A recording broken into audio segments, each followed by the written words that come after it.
But this crisis is far from over.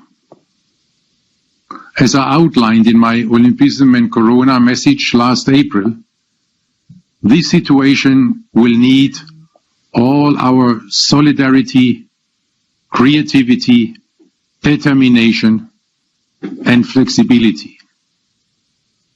We all will need to make sacrifices. We are only beginning to understand which of the three scenarios for the post-corona world that are outlined in my message will finally prevail. Unfortunately, we are already seeing clear signs in some parts of the world that this one scenario is on the rise, where society and nations are driven by even more egoism and self-interest. This leads to more confrontation and to the politicization of all aspects of life: culture, economy, health, science, humanitarian aid. Even the fight against doping is already being targeted.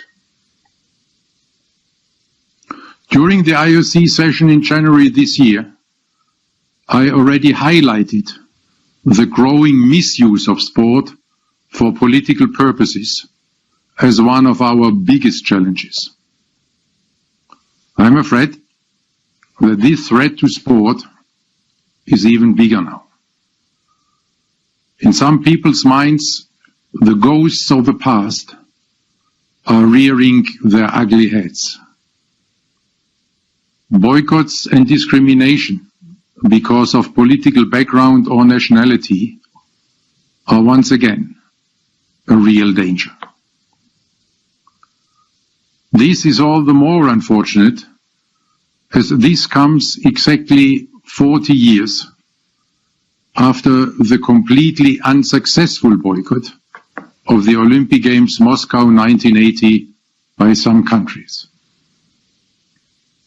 It appears that today some just do not want to learn anything from history. That such sporting boycotts do not have any political effect whatsoever. The Soviet army stayed 9 long more years in Afghanistan after the boycott.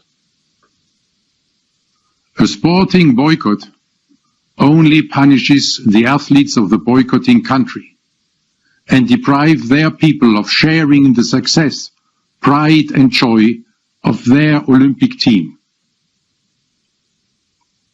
The only political effect the boycott of 1980 had was to trigger the revenge boycott of the following Olympic Games, Los Angeles, 1984.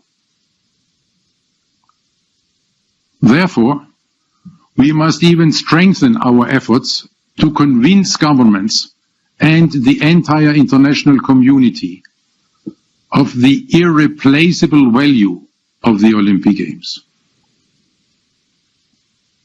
It is the only event today that brings the entire world together in peace, solidarity, and without any discrimination.